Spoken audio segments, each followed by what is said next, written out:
I'm gonna do a dynamic entry. Oh, we're here. Sorry for being late. We had such a great time over at Chad's channel. Let me go ahead and introduce our guest for tonight. We've got Darren, who is presenting the Legends of the Hidden Force. Darren, how you doing? Good, thanks. How are you? Thanks so much for being here. And then I've got my very special co-host, Chad from Articulated Chad. Hello. It's been a long time since I talked to you, Chad. It's crazy. Yeah, I know I haven't seen you in a while. How you been? Good. Darren, I'm really excited to be able to talk about your upcoming projects you have here. But first, we're going to talk a little bit of toy news. So I don't know if there's anything that's got you excited in the news lately, but I got a couple things that have got me excited. You ready? Sure. Great.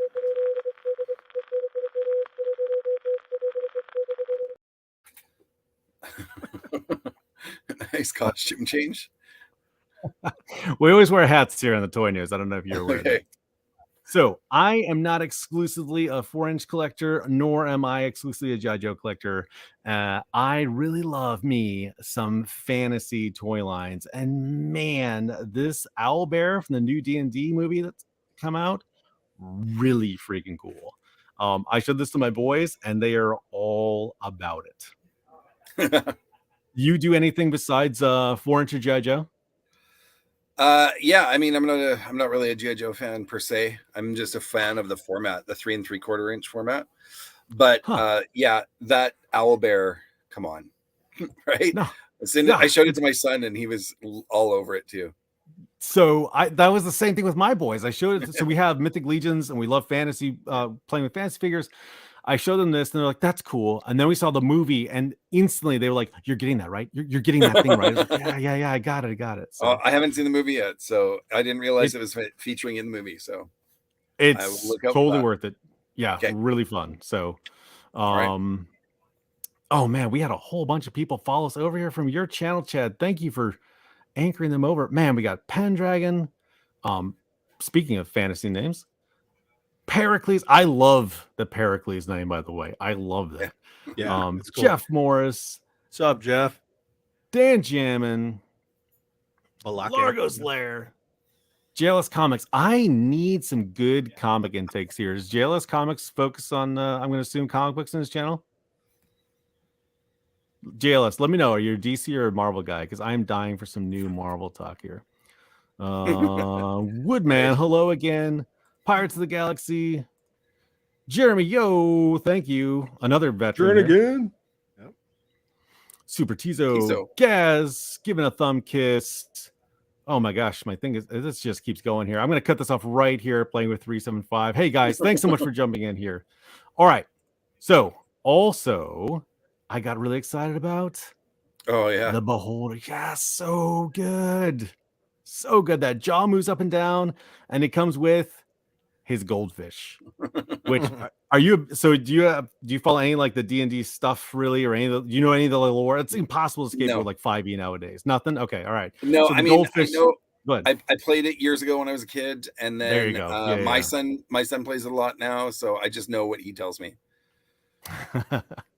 So the goldfish is like this guy's anchor. Like beholders are all insane. They're super egotistical, but he turns to his goldfish and like it's like his trusted agent, but it's just a regular goldfish in the bowl, right? So it's a super powerful being, but he like turns to a simple goldfish here. Yeah. Chad, are you too cool for school? Did you ever do D&D? I messed around with like the D&D game with the die and the dungeon master and all that stuff a little bit, but I was more into like obviously the cartoon. Right, with Hank and the kids. Oh, sure. And the advanced Dungeons and Dragon toys with like Warduke and whatnot when I was a kid. Those were really good. Yeah, NECA came out with one recently, and then of course Hasbro's pumping those out too. So yeah. Did you? I love Warduke. Who doesn't? I love Venger. Somebody at Toylanda the other day was dressed as Warduke. I was like, that. Oh wow! Took a lot of guts. It's Johnny from Simple Tricks and Nonsense. That's Johnny from Simple Tricks and Nonsense. Yeah. Oh, was it? That's his Warduke. Yeah. Oh, that's awesome. Yeah, he looked amazing. He's a freaking master costumer. Yeah, that was awesome. Darren, I don't know if you know Chad, but he knows people and knows things. That's what I know about Chad. He knows people and knows things. So, and I like stuff. Yeah. And he likes stuff. Very specific, but very broad at the same time. Yeah. You like Um, stuff? all right, so that's 6-inch scale. I'm not gonna, stick, and it's fantasy, but we've got something else coming here for 4-inch scale that I'm excited about. And these are from the Infinity from Joy Toy, and I Yeah. love these infantry dudes. So it's a tabletop wargaming, and just look at that kit and the loadout this guy's humping around, man. Yeah. This is the infantryman. This is the heavy guy. Yeah. Wow. Look at this guy's back and knees are just absolutely gone after Yeah. probably like 3. Like, look at all that stuff, man. And they've got what I assume is some sort of like sniper, or maybe that's a machine gun. I'm not sure. And then they've definitely got an anti-tank, dude. Wow. Are Those you look incredible. Yeah. You familiar with Joy Toy? You familiar with that line? Yep. Yeah. Okay. I don't stay on top of it, but Okay. yeah, I always look forward to what they're doing for sure. Yeah. Do you own any of those guys? No. Chad, I've never really heard you talk about Joy Toy. Yeah, man. See all my mech bays right there? Oh, the base. Yeah. But do you Yeah. chase figures at all? You get those guys? Yeah. Yeah, the Okay. figures. I almost pulled the trigger yesterday on 2 of the 118 scale mechs. And then I was like, Yes. I'm gonna hold off because the They're- Joe Fest is coming up, and I'm just Yeah. like this, man. Yeah. I'm trying to So restore this freaking Night Force Night Striker, and that's been like draining my Nice. wallet, and I got a lot going on. If you go to AliExpress, you can usually find them for like half the cost, like 50. I've seen one as low as $50 in there. So AliExpress. What? Yeah, Really? yeah. The Seriously. 118 yes, absolutely. mechs. Wow. Yes, sir. Yeah. And also there's also the 125th scale mechs, but Yeah, 124th. Yeah.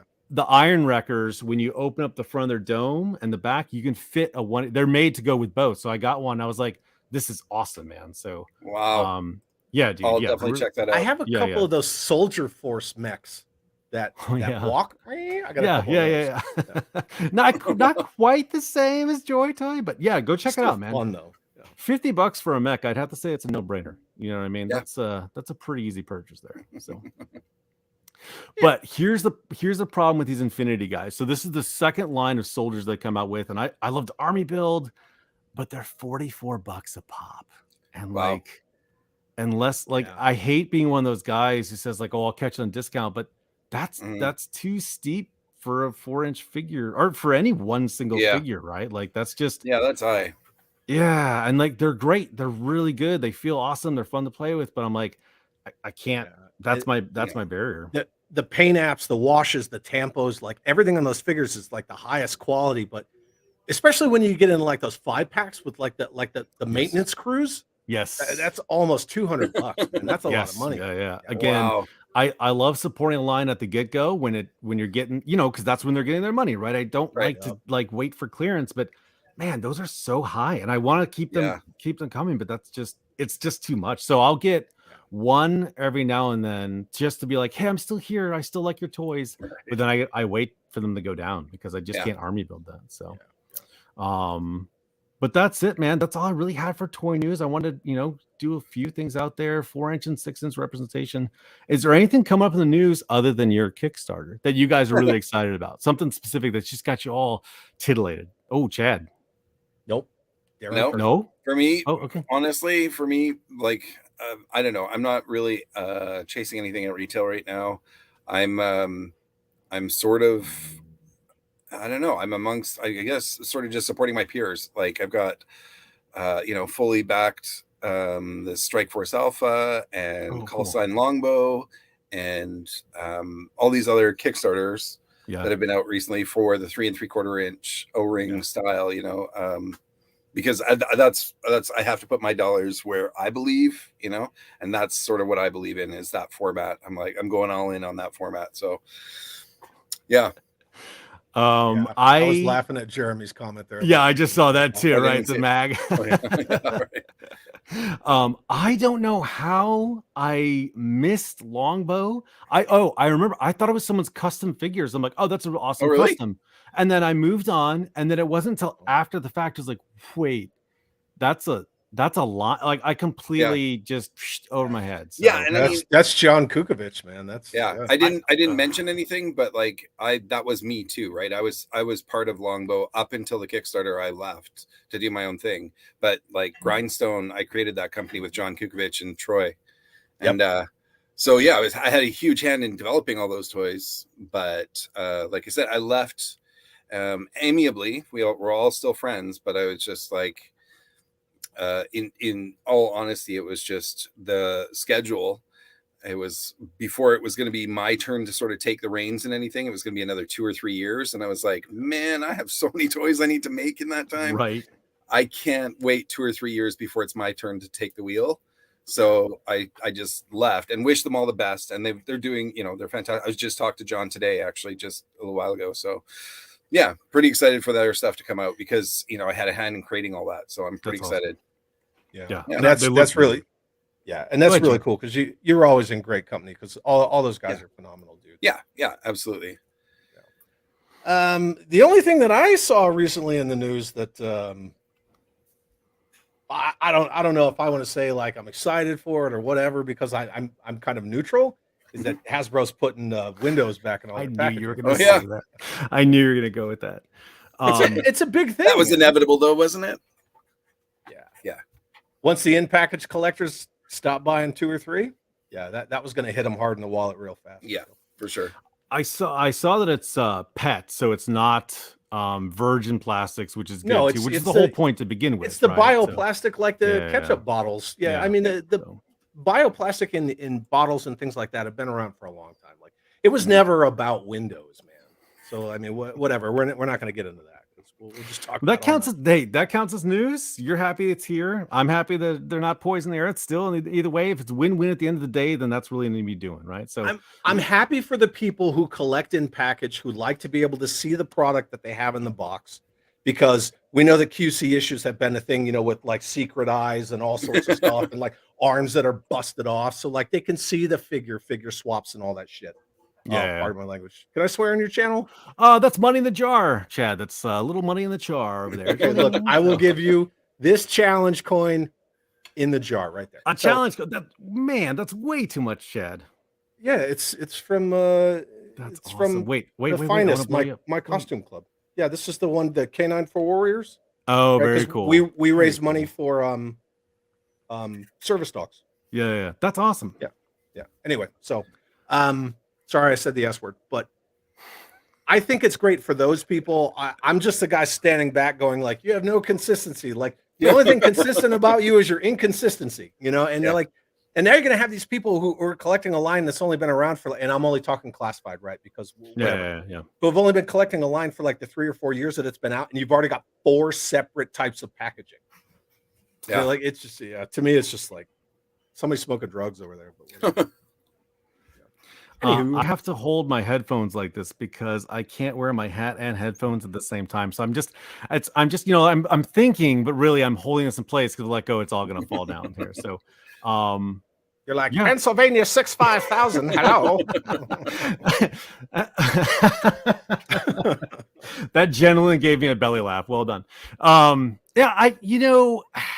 I pre-order most of my stuff, so it didn't really matter to me. I'm going to get the Crazy Eye variant with the one-off regardless. So, but recently, Highly Articulated was on. He was like, well, I don't trust what I'm getting in the store. I didn't buy something because I didn't know the toy I was getting inside because the front of the box didn't display the figure. It was art or whatever. I was like, yeah, that's pretty fair. I feel the same when I go to a store. I flip around, I'm like, but what is this toy I'm actually looking at? So either, give me a really good depiction of the front that's accurate and it's not art, but that doesn't sell because that looks ugly. So yeah, it's pretty crappy, but it seems like they found the middle ground there. But some of the packaging as well, like, and I said it when you were just on my channel. I've said it time and time again, and other people who have been in the industry for years understand this. Like, when toys are on the aisle, that's when they're at their maximum competition with other brands, right? And when you walk by that, especially that Snake Eyes Timber, that last one that came out, the freaking Snake Eyes, and you pick this box up, it literally looks like it's a 500-piece puzzle. It doesn't look like an action figure with an animal companion. Yeah. It doesn't look like a toy. Like, there's nothing dynamic. There's nothing that grabs your attention. It's specifically designed for adult collectors, and it's boring, dude. It's just boring. And then you hear all these stories about collectors who they will go to the store and they will open the box in the store and make sure it's the figure. Right. So then you started seeing that, like, a bunch of lids open. It was just it was a nightmare. But whatever. I don't buy that stuff, so I'm just like, you know? So it seems though that they've come with the compromise. Hey, we're doing well for the environment, but now collectors are able to see. So this is a good change then. The next thing to, like, people take that whole wait and see approach. Are they going to go back to the packaging that it was before, just with different plastic, with the bioplastic, or are they going to do another new design where, say, like, it's a smaller and we'll see.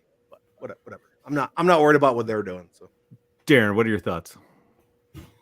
I don't know. I don't know if, I mean, it's not a line that I collect, but I do know that when I was you know, I used to be a pretty intense G.I. Joe collector, and I mean, if I don't know, I would feel already disrupted. You know, my collection's already in an outlook uniform. It's already, I don't know if I'd continue on or if I'd reevaluate.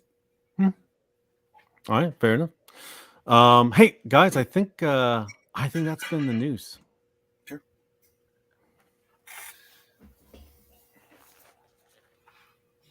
Da-da-da-da. Oh, look, another costume change. Yeah.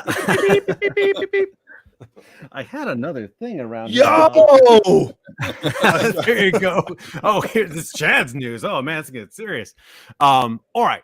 So what we're here to talk about today is Legends of the Hidden Force. And I actually showed this to my boys when you reached out to me. I was like, hey, check this out.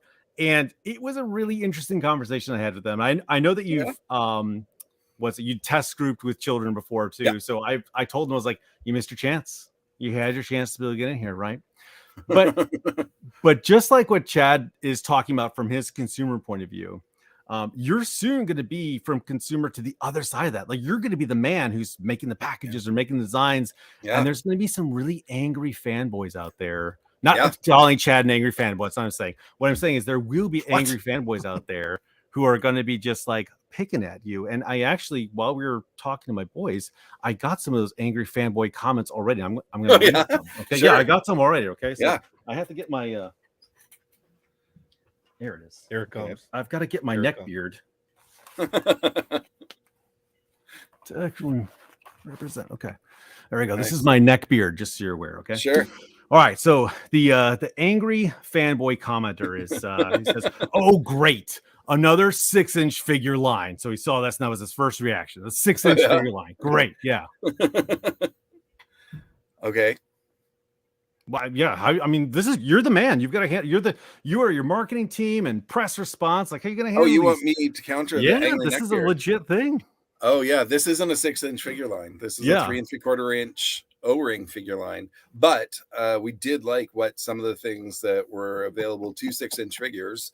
Which was added articulation in the wrists, added articulation in the neck to give better posability. So we've taken a bit of, the best of that 6-inch world and integrated it into the 3 3/4 inch, the 1/18 world. So hopefully find a bit of common ground there. Why? So in the world right now, where so much to Chad's dismay, so much is 6-inch out there. Why did you choose 4-inch when it seems to be that 6-inch is like a more popular figure? Shut your mouth. I'm just saying, it seems. I put that in there to stop. With what? With two manufacturers that control 90% of the toy business? That's bull. There's a lot of Kickstarter. There's a lot of Kickstarters that come out. 6-inch is not a world building scale. You can't tell stories with 6-inch. All you do is you take those dollies and you put them on your freaking shelf, and that's it. They're shelfies. That's all they are. And I got Darren. I got two other things. One, Darren, that's totally awesome. I got two other things. Darren, I think that's totally awesome that you take the O-ring design that's been around for a long time and you're expanding upon it, which I think is fantastic. And two, Jeremy Jernigan with the, yo, did you see that Serpentor? Sorry, go ahead. No, so it's not the Lord's scale. 1/12 is the adult unimaginative fucking Oh, I said it. Oh man, Sorry. two in the jar. It's just cling, cling. It's adding up, Chad. Lord. Somebody already said I should be in my car. Yeah, Hidden Force is just the beginning. You know, there's lots of other toy lines that we've got planned, or I've got planned. There's 8 that are worked to the point where we could launch something in the next few months, but obviously we won't. But we committed to that scale, the 3 3/4 inch line, just because we do want to get into vehicles down the road, and we do want to get into play sets. That's hugely important for us. Nice. And that's what another reason why we went with ninjas first is because ninjas don't generally, you don't expect a lot of vehicles to go in a ninja line. But in later lines, like I said, there will be, and we're too small. We don't have the capital to invest in tooling to do, say, a Jeep for a 6-inch figure. You know, we're small enough where we can invest in the tooling for a smaller scale, where we're only, you know, using 3 or 4 tools to make that Jeep rather than 8 or 9 to make that 6-inch scale or larger. So, yeah. Affordability. It's what a small, we're coming at it from affordability. Well, but even as a consumer, like 6-inch vehicles are astronomical. Like I know McFarlane got that Batmobile out, and that's an awesome steal, but they're really expensive. The 12-inch G.I. Joe vehicles back in the day were way too much. Like I saw the Little Bird and Toys R Us. I was like, that's amazing. I can't afford this thing. Like, so yeah, I have the Mercury capsule sitting in my Chinette right in the front door, dude. And it's a Mercury capsule. It holds one guy, and it's it's huge. You can turn it into a stool. All right, here's another fanboy comment that I picked up here. Sure. Let's see. Oh, did you even consider customizers when you made these figures? Yeah, absolutely. That's another thing is these are actually legit lines that I picked up from other. So it's absolutely, because you know, it's the same sort of single screw construction in the back, just like the old school GI Joes were. So they're pretty easy to customize. We have, if you actually go to the website, although none of it is active right now, because we're focused on the Kickstarter first, but there's a whole bunch of features on the website where we actually go through tutorials about how to customize. You know, we've got a whole bunch of the best customizers in the world for this scale recognized that are contributing. So there's going to be custom classes that you can do. They're free, but there's custom classes so that we can teach you how to get up to that level. Yeah. And so one of the things that really jumped out to me in one of your other interviews too, and I didn't know this, and this figure I think accentuates that, is that unlike, and there was a message in the comment here, or the comment in the chat earlier, it said, hey, are the hands going to hold up? Do you want to talk about what design changes you did here? Sure. I'm not sure what they mean by are the hands going to hold up? I'm going to assume. Are they going to spin, or are they going to? Yeah, the thumbs, I assume. Oh yeah. So I mean, we're doing a standard PVC and ABS for the body, the neck, the arms, the legs, but then we're going with more of a PVC versus ABS for the hands and the head. So there's that sort of catch. There's a bit of I don't know what you want to call it, but it's not even friction. It's just that the two don't easily rub against each other, so they hold their position. Yeah. And they also hold paint better, which is great to learn for the heads. They'll be able to hold paint detail better. And this and guy also adding, removing accessories and things like that. Yeah. And this guy in particular here, those aren't his permanent hands, right? No. Knockout is Chad and Matt, the design partners. They just saw an opportunity. We were talking about robots. We were talking about the inevitability of bringing in robots and some sci-fi elements. Because in the first few series, I mean, he's from series 4. The first 4 series is what we're hoping to bring out with Kickstarter. In the next few series, it starts to bring in other players, and I don't mean just like individuals. There's whole other factions and tangents and other groups that start wanting what they have, that obviously puts them at odds. And there's a bit of a sci-fi bent there, which is where you'll learn why Knockout has the ability to do this.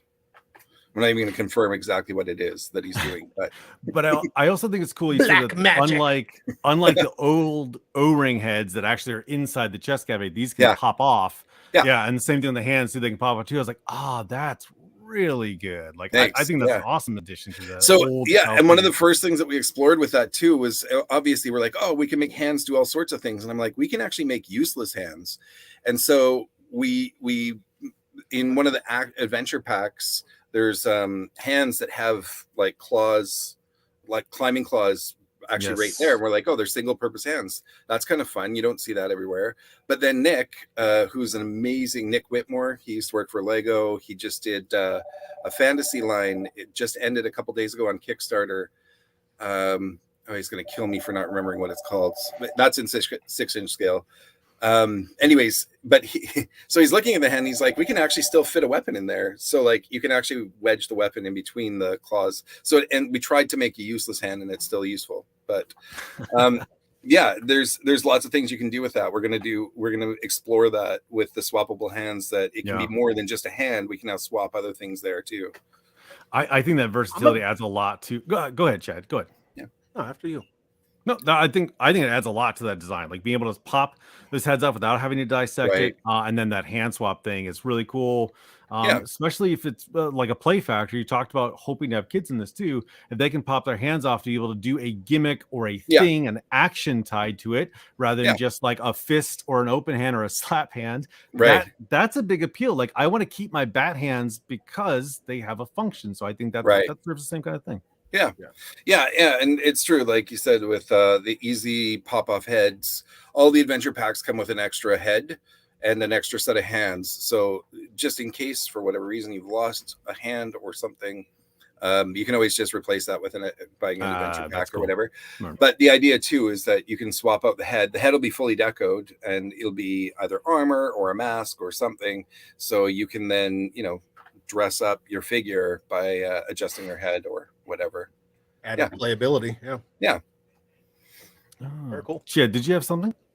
No, I was just going to say I'm a big fan of the whole useless hand thing, because that harkens all the way back to the late 70s. If you remember Star Wars, the Kenner figures, like they would have the hand that can hold the weapon, and then they got the useless hand. They can always, that one too. They can always give somebody moral support and like put their hand on their shoulder. I don't know. There's something like childlike about useless hand.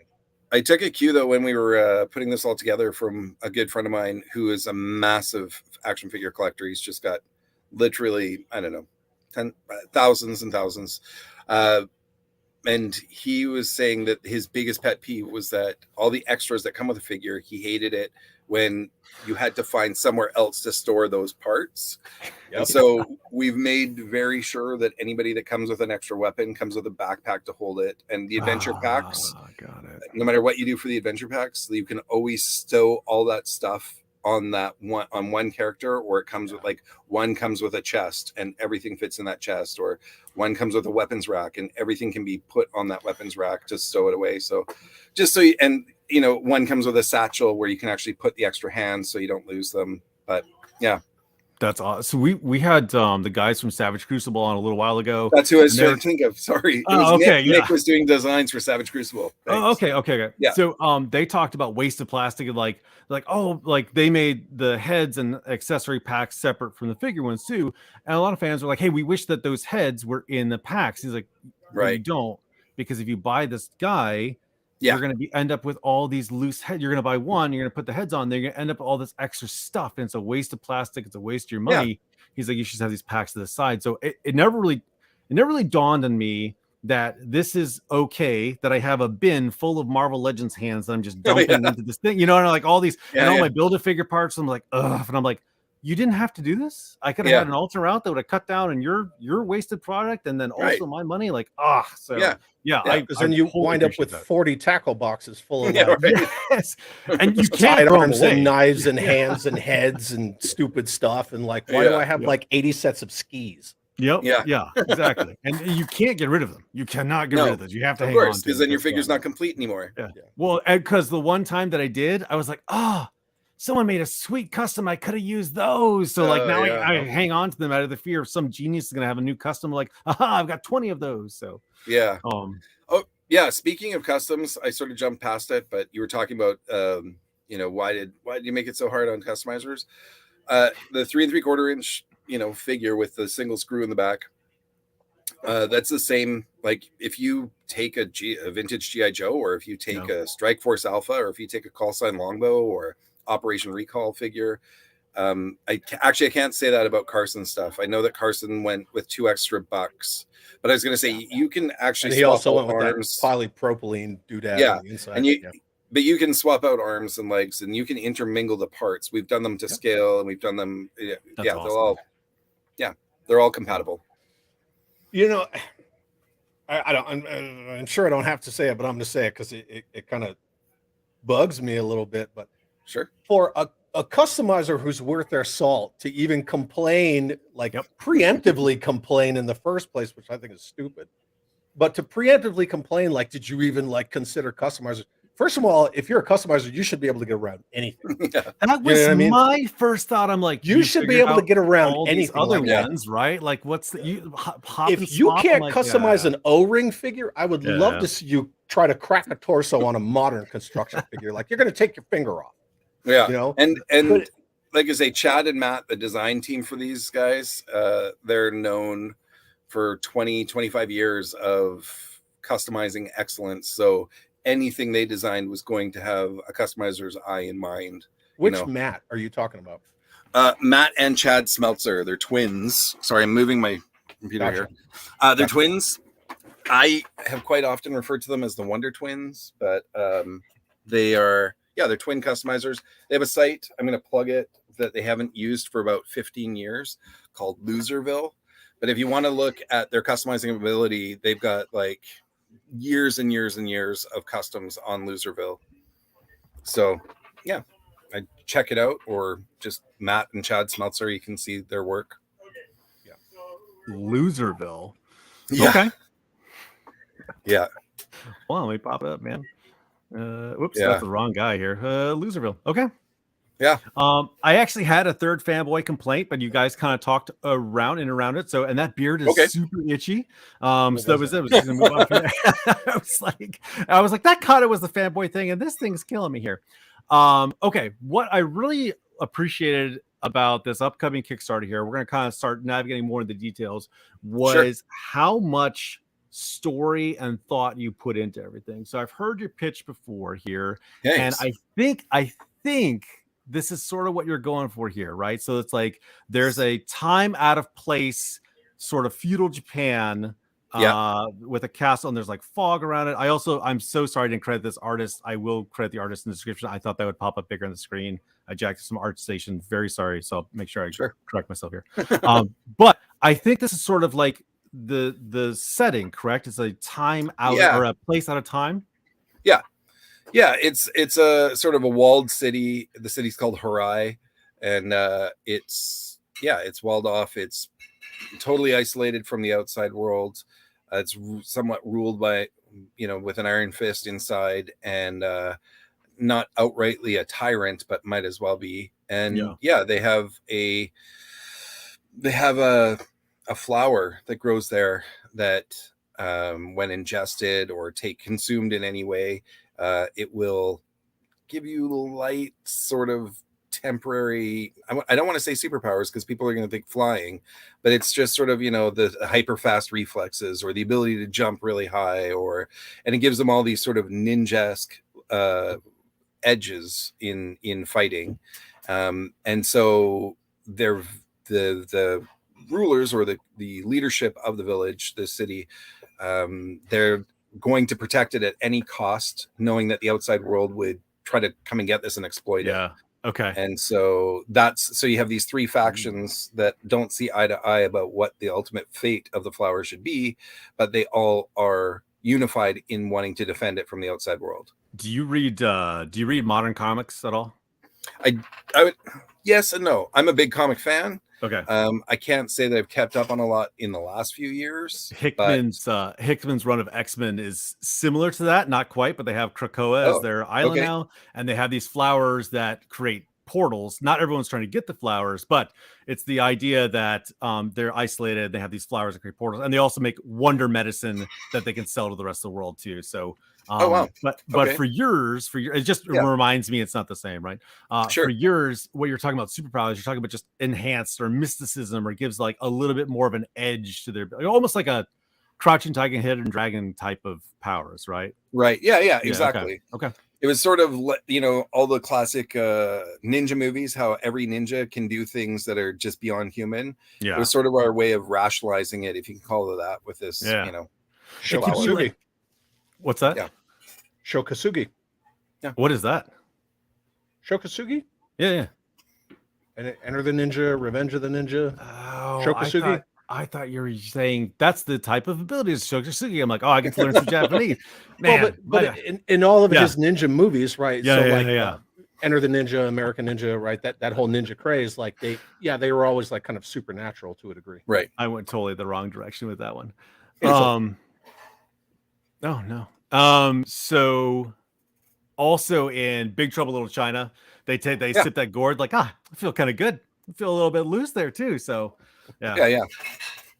Same idea. That's sort of that supernatural element to it. Okay. Chad, if you gotta bail at any moment and you got a busy schedule, just let me know, man. Always glad to have you on here, dude. All right. Very good talking to you, Chad. No, you're heading out. It's my wife's a little sick, so okay. What are we gonna do, man? I'm here right now. I love having you. Speaking of the clans, so you've got 3 clans in here too. So you've got one, Seichi, 2, Aka, 3. and Sabo. Yeah. And I assume this is fire, water, earth, right? I mean, you rub the elements in the figures. You can see they're hidden. No, is that not? Oh yeah, battle beasts. Yeah. No. No.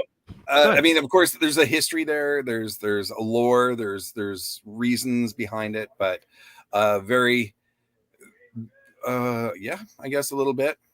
I don't know. That's more outright superpowers, but yeah. Sorry, I was responding to that. No, it's fine. It popped up. Yeah. So Seichi clan, they're the ones that are sort of remaining neutral. They see 2 extremes on either side and decide that they don't want to get involved in such great matters. So Seichi clan, they generally take their names from animals, as far as, you know, animal styles or what have you. But all the characters are generally animals. What is Seichi actually? What does it mean in Japanese? It's actually in reference to the zodiac. Okay. So you get the zodiac there, and you get the that's also where the animal names come from.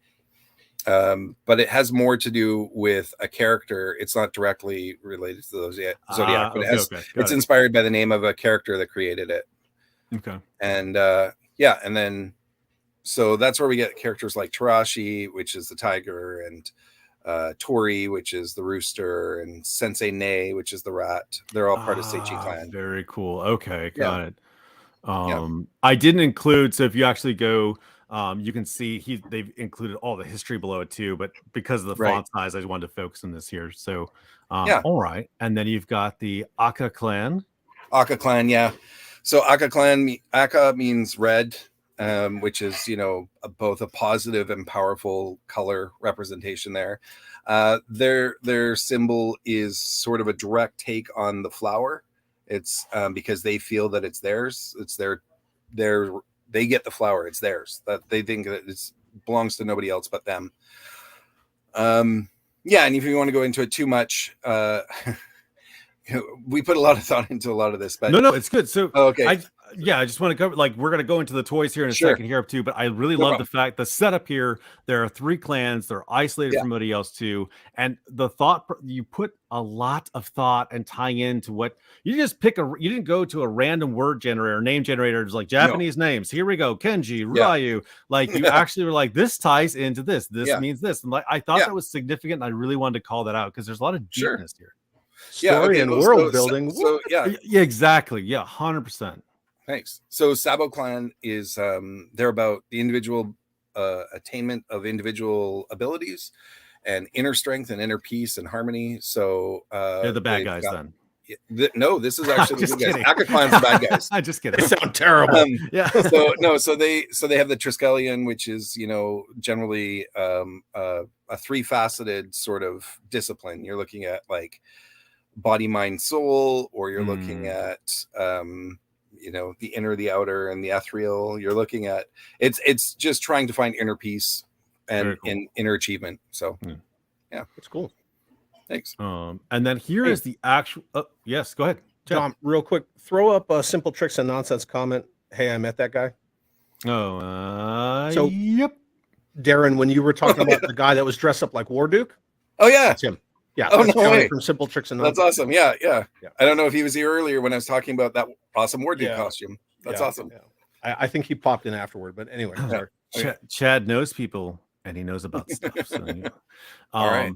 But here they are. Here is the first or series one. My bold logo there is cutting it off, but no worries. Here they all are.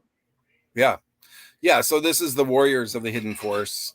These are some of the sort of more visceral combatants. We've named every series. We have, I'm not joking, we have, what do we have? 36 series planned where we know each character that's going to be in each one and the name. And you said that in a previous interview too, where you said that as a kid or maybe as a young adult, you just would make toy designs, make them up, trash them, kind of. So 36. I can honestly say, and you have no idea. You'll hear my partners Matt and Chad will go on about it. So, like I said, that's for this line, and I've got 8 others ready to go that are this in depth, and then I've got about 16 more that are on the back burner that I'm constantly developing. That's awesome. But yeah, it was weird. As a kid, I knew I was weird, and I knew that I wanted to create toys above anything else, and I knew I couldn't afford an education in them.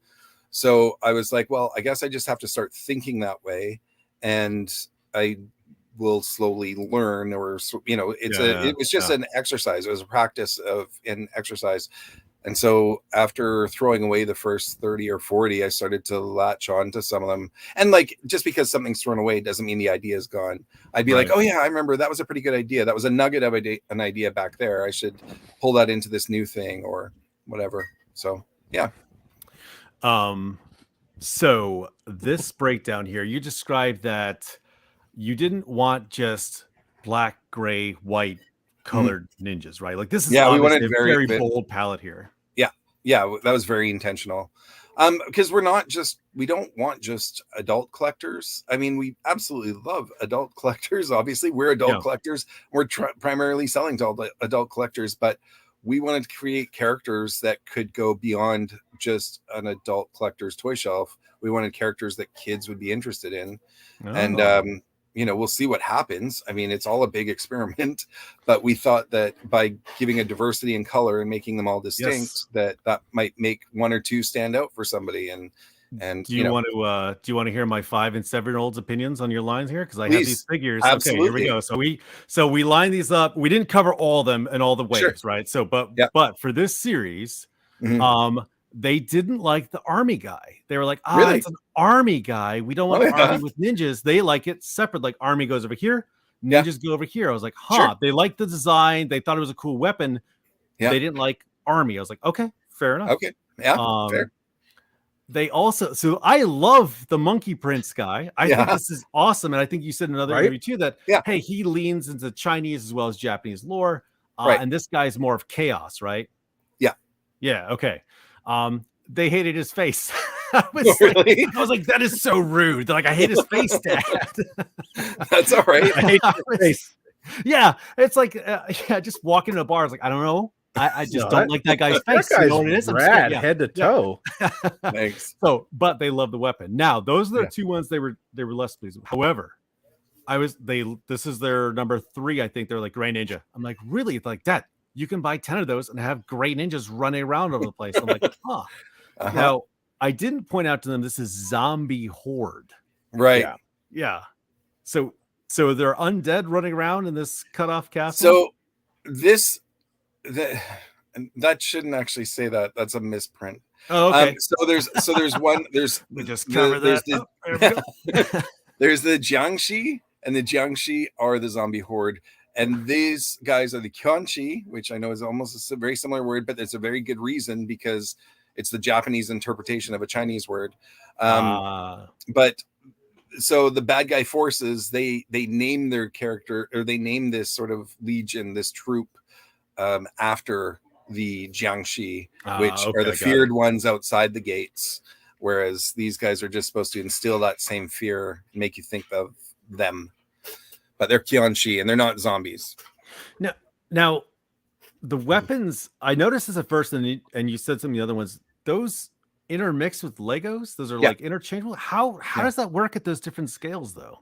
Because Legos well, honestly, it took like 3 years to get there because we kept throwing out everything. So the thing is, the rod, the sort of the clutch part of the of each, it's not fully round.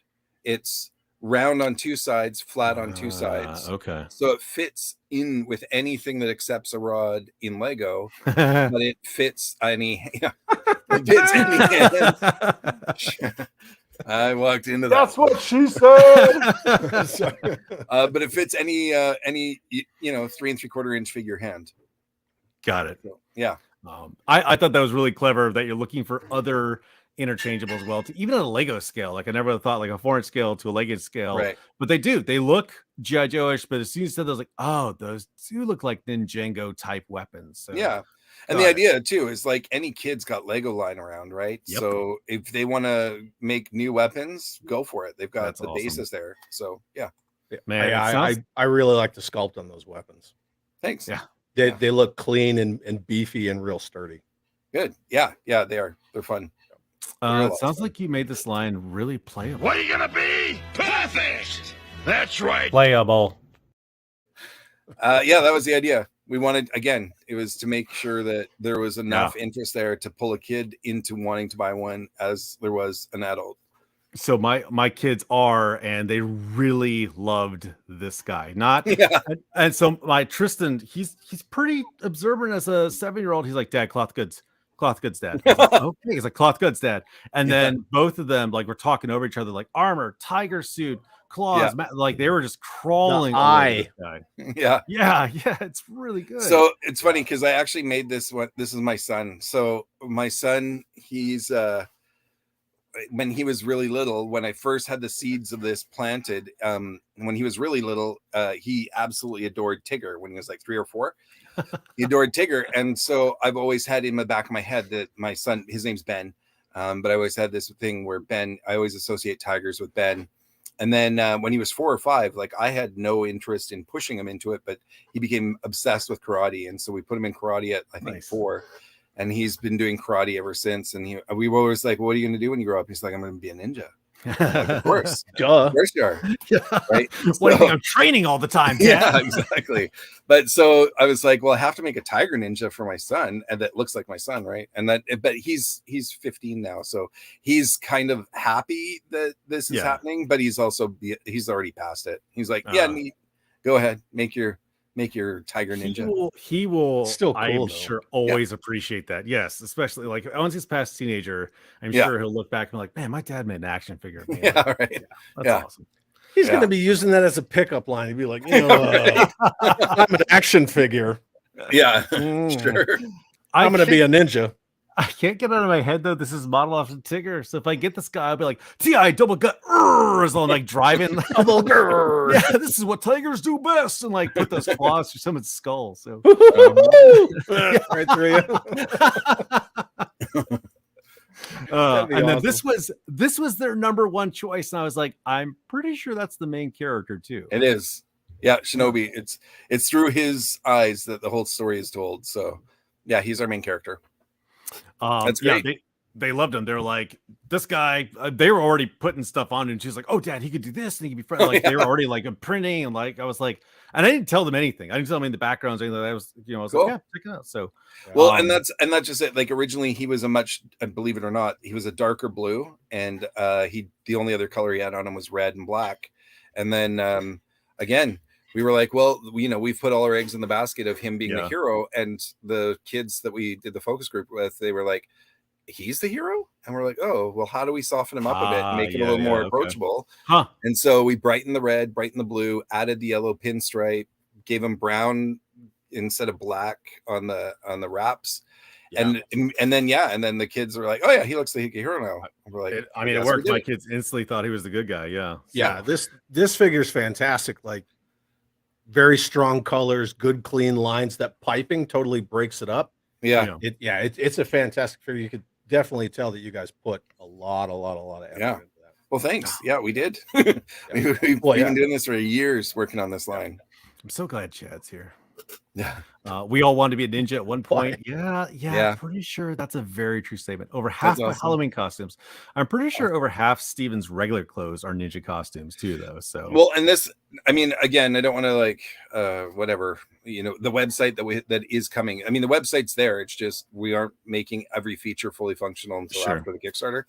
But one thing we're doing is you will be able to download cardboard cutouts and with the faces printed so that kids can run around being Shinobi or all these guys. We're like, let's get them little face masks so that they can just download and be these characters. And so those will be on there for free too. Is that what the Halloween costumes were you sent me? That's not that, right? No.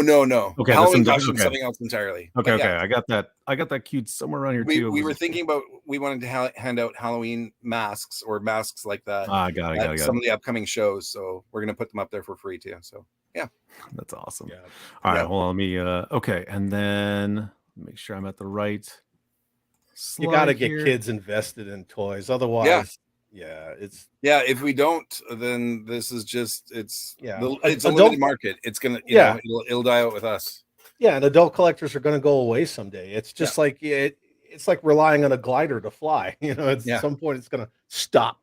Exactly. Kids are important. This guy 100% reminded me, however, of this dude.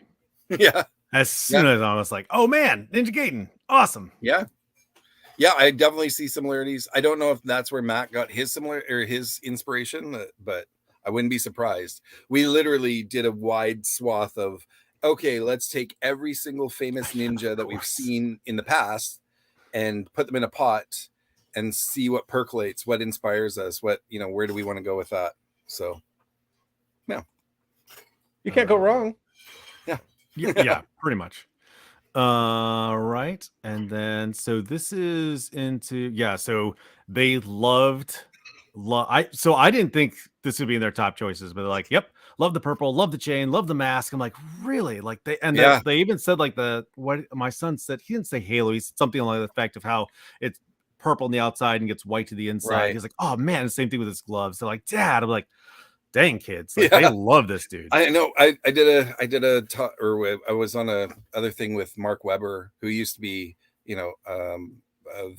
vice president of Boys Toys, or no, that was Gerald DePriest. He was in charge of the G.I. Joe at one point. I can't remember what. Anyways. Joe brand manager. Yeah. And that was probably about 10 years ago. Anyways, Mark, the first thing he did, so he's looking at it from a toy maker's eyes. He's like, oh my God, how'd you get that color? And I was like, honestly, we didn't know if we could. We just did it and sent it to the factory and said, can we get this gradient effect? And they were like, yeah. So it's going to be part two. It's going to be 2 parts paint app and 1 part tampo that gives you that effect. But cool. It worked. Yeah. Go ahead, Chad. No, that's it. I was just going to say it's fantastic. Yeah. And Brick and Tire points out, like, hey, so when the article came out and said that more adults are buying toys, I think some adult collectors saw it as a win, but toy companies had an eye-opening moment.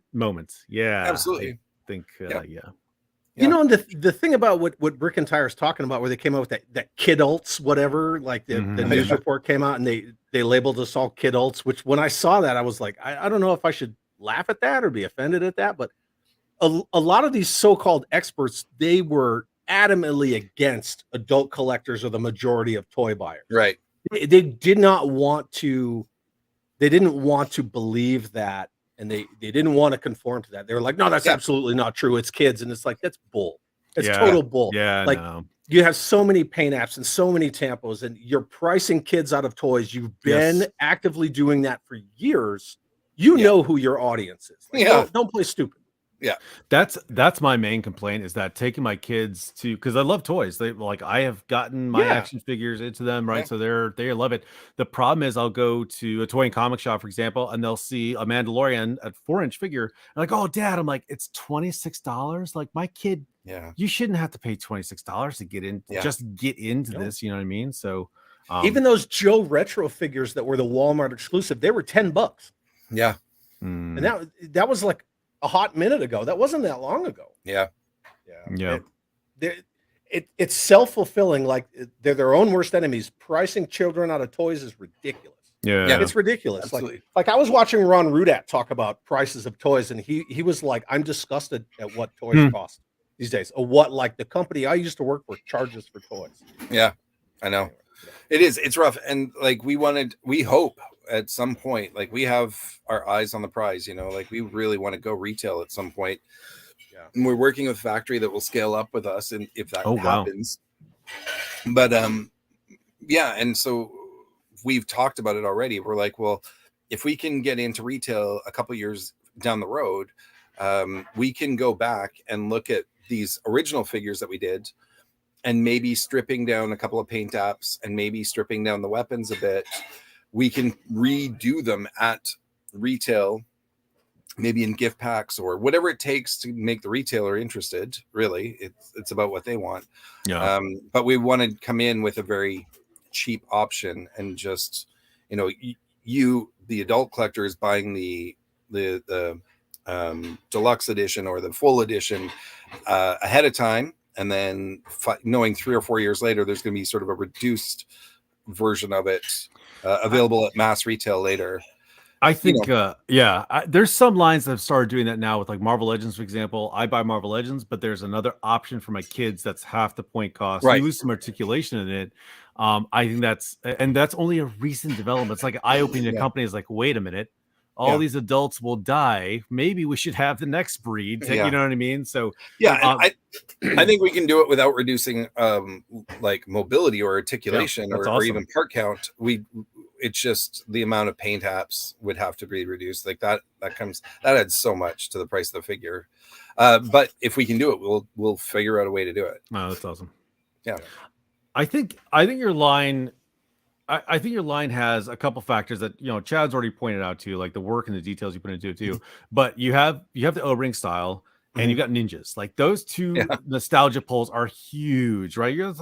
That's a huge pull right there. Like, you already labeled out the ninja movies, and then we've got, I think everyone wanted to be a kid when they grew up, and then also, you know, when you beat Ninja Gaiden, you become an honorary ninja. Like, that is in our bones growing up as 80s/late 70s kids. Like, hey, ninjas are awesome. So to see a brand come out that is ninja, I think that's got Well, we hope so, because I mean, the option, you know, we looked around and all of our peers were about to start in on 3 3/4 military, and we were like, okay, so Operation Recall, Call Sign Longbow, Strike Force Alpha, Delta 17, which hasn't come out yet, but still it's been in the works since then. There's a couple more, and G.I. Joe itself came back in 3 3/4 inch O-ring. We're like, military, we're gonna have to fight so hard for a place in the military. Covered. So we're like, okay, well, we have a whole bunch of other ideas. Let's just start somewhere else.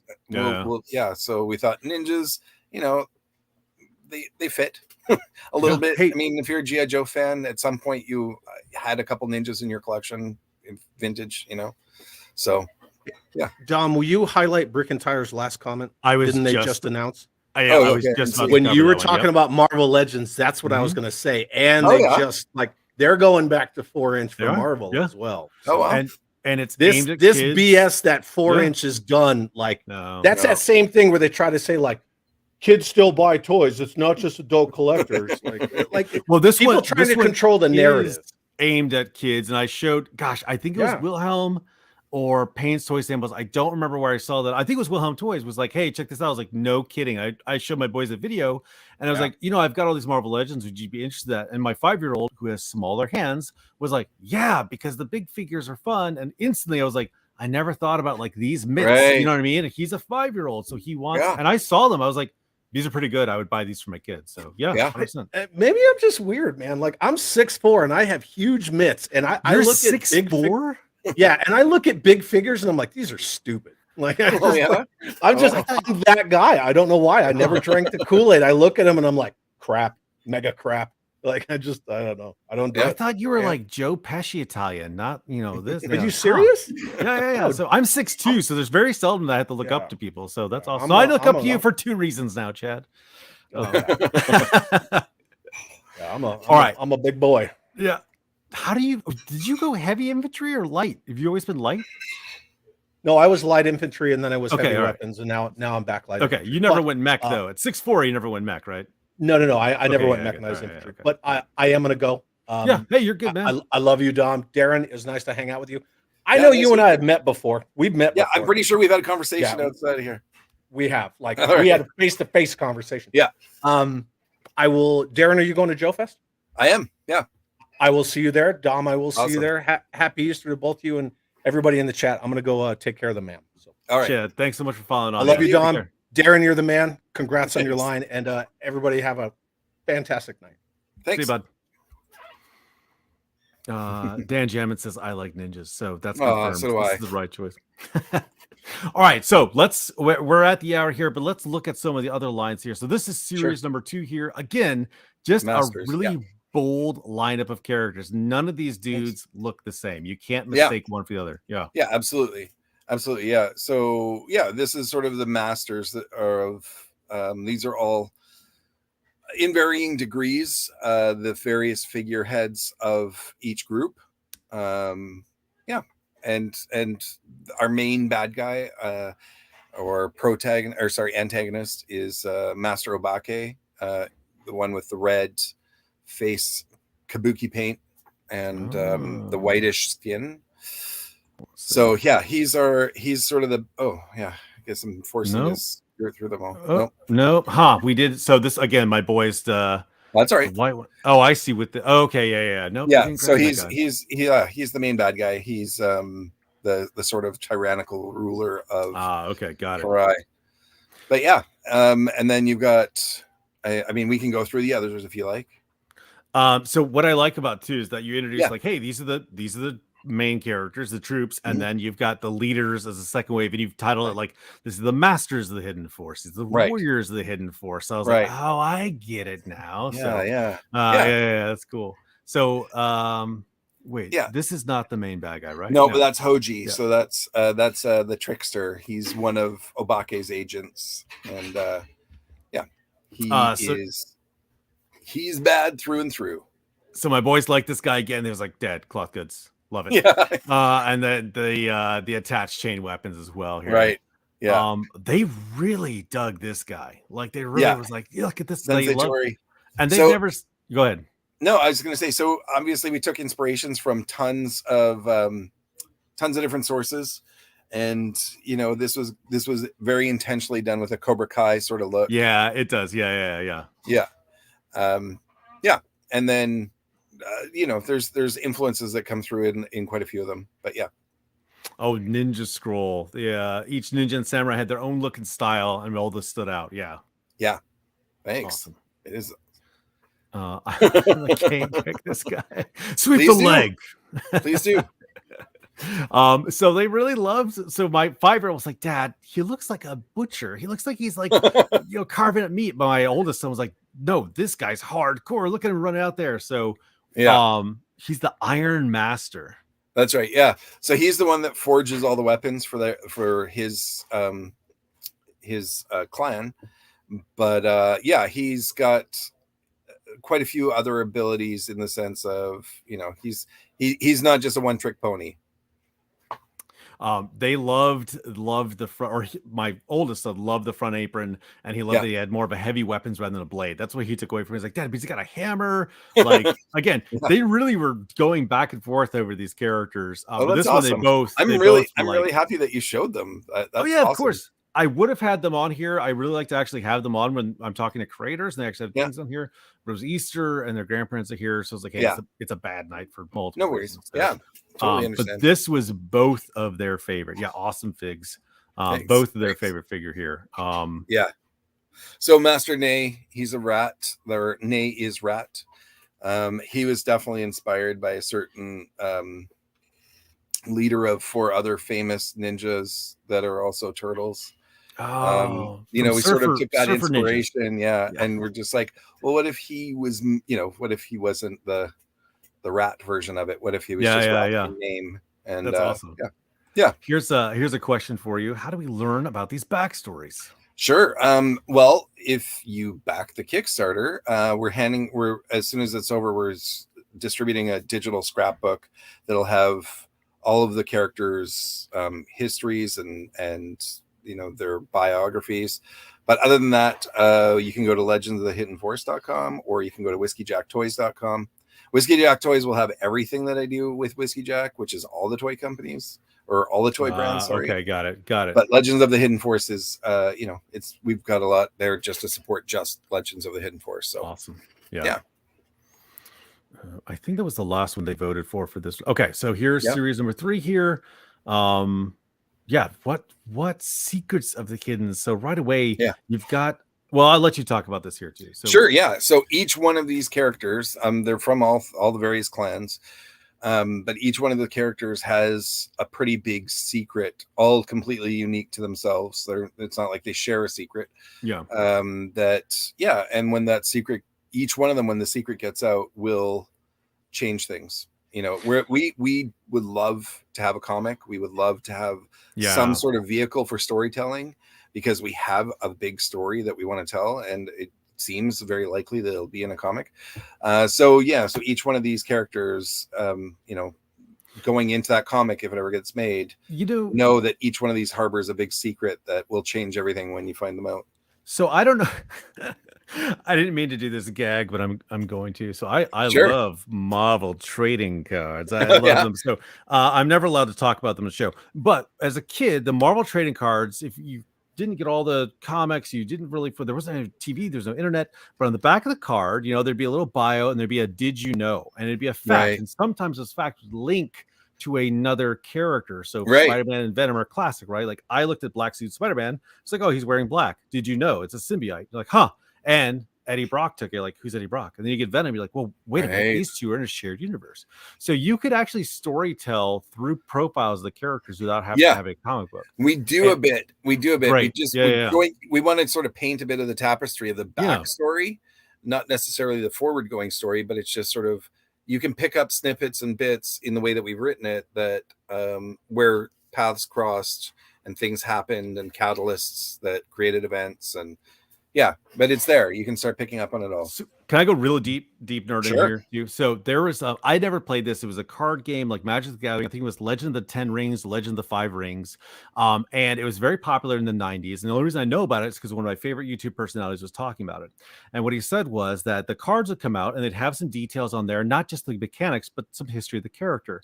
Right. And then they play through the series and the meta. And then the next year they'd republish. And based on whatever the results of a tournament were, the cards and the characters would change. So the character that you played previously would have a deep scar, or a card was disbanded, or now a bad guy was a good guy. So the card would show that story. So once you got all the cards and stuff, you build the story. You could potentially, since you're very in depth with this too, you could potentially do the same thing with the character. So your main character, for example, if something dynamic had changed, version 2 could show physically on the toy those changes that happened previously, and the bios could link them. Yeah, you could do that without having a comic book or a cartoon or anything like that too. So it's totally true. I hadn't even thought of that, but absolutely. Like I say, I'm just looking for a vehicle to sell the story. So if that's it, we'll find it.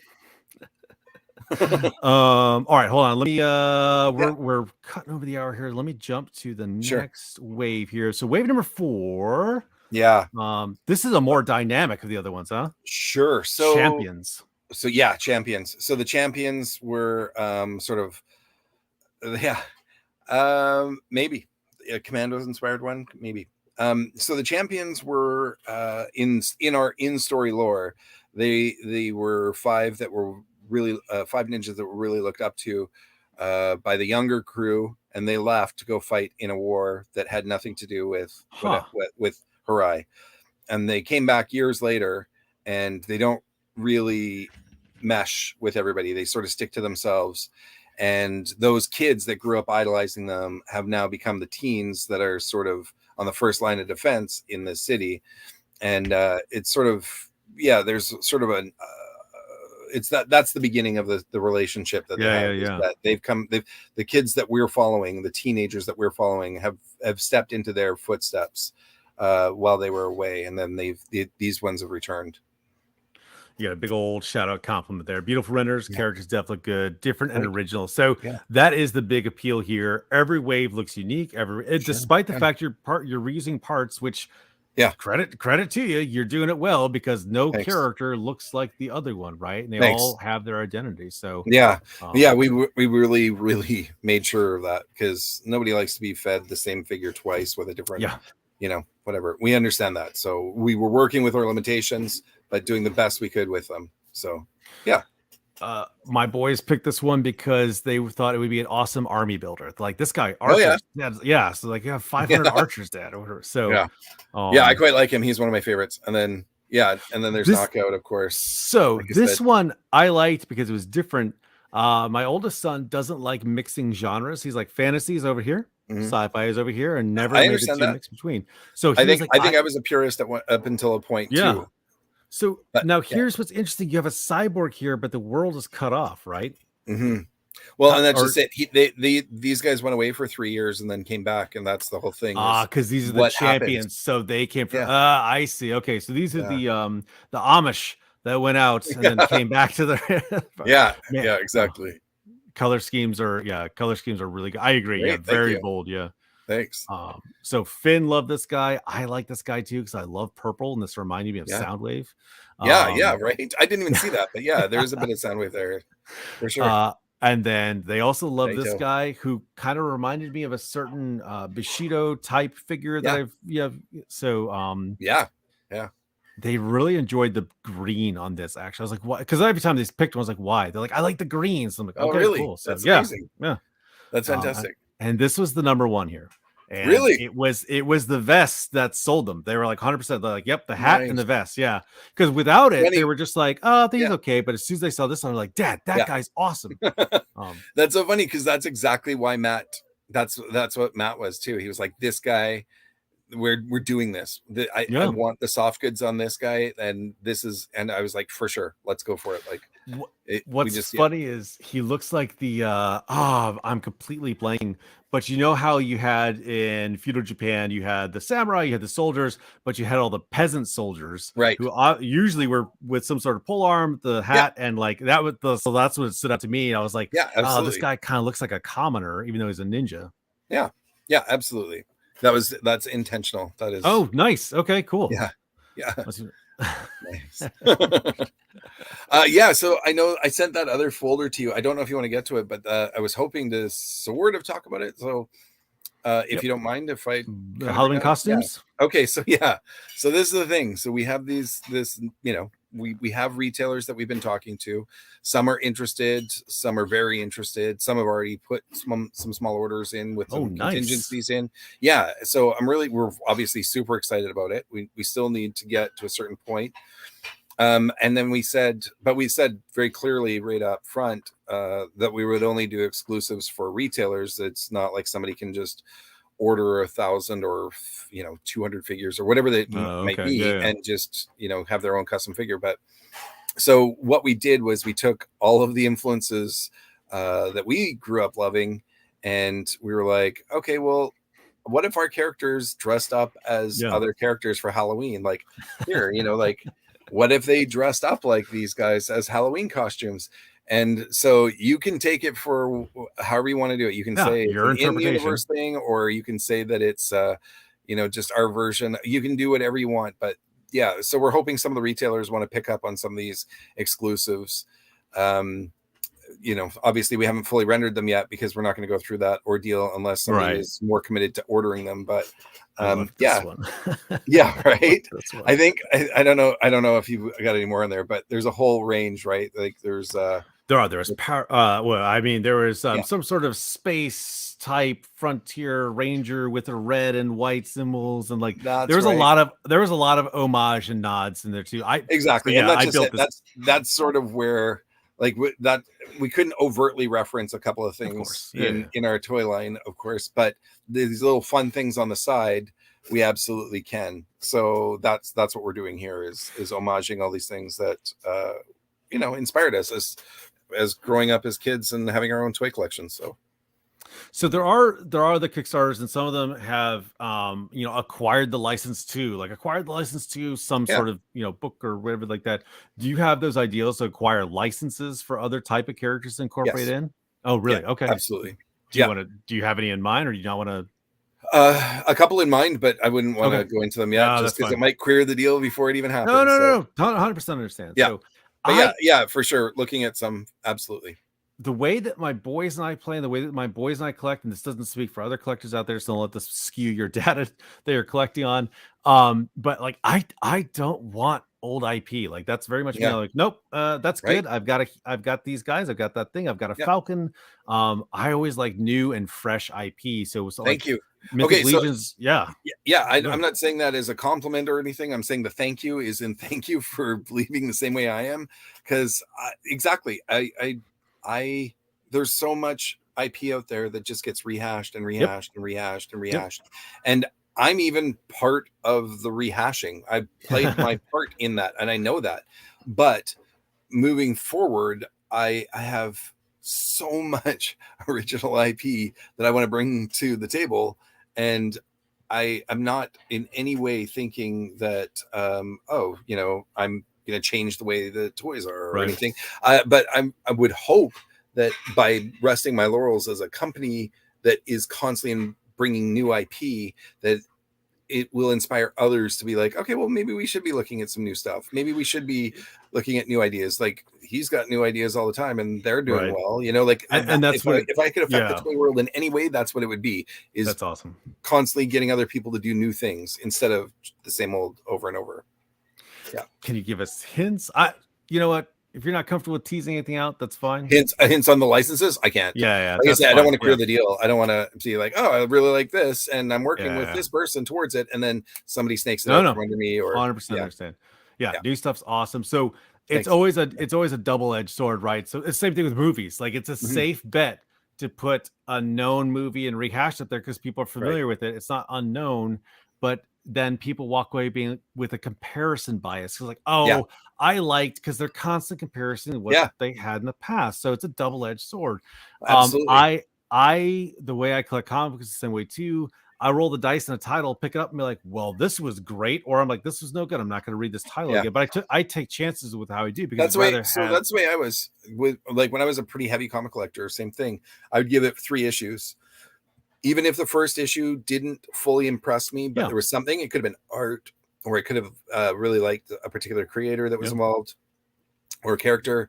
I would commit to 3 issues. And then if after 3 issues I wasn't impressed, I was like, okay, you're done. But quite often by the 3rd issue, I'm like, I'm hooked. I'm in this series now. Characters start to run. So massive potentially. I think the same thing. I think that if you can get the story and the depth across the people, which I think that your spread and range of characters, the color, like that's a visual appeal to be able to see these things. That's why costumes like Spider-Gwen is so appealing, because it's just this visual thing. Who knows what's under the hood or what the character is, that comic, that costume.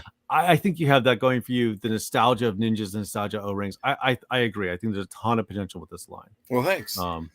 Thanks. Yeah. And like I said, this is my first Kickstarter. It's been a bit, I wouldn't even say rocky.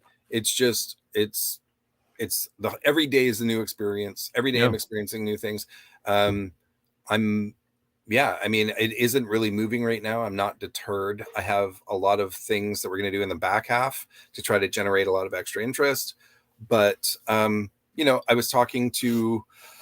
I reached out to a couple friends today, actually. Strangely, I don't do that all the time, but like I was talking to Jason Shiremeyer from White Elephant Toys. He's the Strike Force Alpha. I was talking to John Kukovich, call sign Longbow, and I was talking to Craig Owens, Zika Toys. They did the Sectors just recently. But I was just talking to them all. I'm like, hey, we're in the middle of the Kickstarter. Hey guys, got it. You guys have all done Kickstarters. We're all friends. Have you, anything you can throw my way for any ideas. And they all and I oh my god, I forgot Bill Murphy, but Bill Murphy, who he owns Eagle Force. Okay. And he was man, he's just been and Jason Scheiermeyer constantly go to their way to help me out, and they deserve so much credit for it. But so we were they were just I was just we were sort of shooting it, and they were saying that man, the middle of a Kickstarter sucks. You just gotta wait it out. It'll all happen for you in the end, don't worry. And I'm like, I'm not worried. I just what else can I be doing? What else can be helping us go along? So I got a little coaching, and I got a couple of tricks up my sleeve for the last few weeks. Man, so I love entrepreneurial spirit, even though I work for the man in the army. So I love it whenever someone takes the risk, takes the challenge. Like, hey, I have a passion to make toys, which is clear. It's evident in the toys you're making. So that's why I'm just like, yes, I'd love to have you come on and just talk about this project. So you said you're halfway. So when is the closing day for this? When does it end? Honestly, looking at the calendar, there would be I honestly hadn't paid attention. So 24th, it'd be the 24th. Okay. All right, great. Okay, got it. Be late afternoon on the 24th. Okay. But don't wait that long. These lines are awesome. I've got to figure out with my boys to budget what we're gonna do, because they were like, can we click now? I was like, stop, get your hands away. I was like, stop. So and so truth be told, I'm not a huge O-ring guy. I actually like more modern figures, right? But as soon as my kids started lining up about this, it's like, oh well, crap. Like, yes, these are cool and they're quality, and like that absolutely tipped me over the edge. So I'm like, all right, let's go figure this out, guys. So so my boys are gonna be getting some. That's awesome. Awesome. Hey, anything else you want to shout out to? No, I mean, like I said, when we were talking in the beginning about what toys I'm collecting right now, I think that we're in a fantastic arena that I know that I played a part in. I know I'm absolutely not. I would never ever take credit for it. I'm just saying that I'm 10 years into toy making now, and I've been involved in a lot of different things, and I'm really happy that there's almost like a new level of maturity coming with all these small time boutique toy lines, where it's like we're all starting to hit it. Like, everybody's starting to get it. The figures are coming out that are high quality. There's great stories, and I'm just really excited to be able to throw my hat in the ring and be alongside a lot of people I really respect. So I love collecting these small boutique lines, and hope beyond hope that all of them see success. Like, I think it's just a fun new era for toys. I'm the same, man, and we're backing you. We're rooting for you too. So if you want to come back on later on towards the end of the Kickstarter, once you've reached like Series 7 or something like that, and you want to come back on, let us know. All right. My boys would love to be able to see, and I'll try if you want to come on later on, I'll try to have them on a night too, where they can actually talk to you. You get there. Well, I'm on the West Coast. So like, this is like, it's 6:00 right now for us. So okay, great. I'm always available compared to everybody else.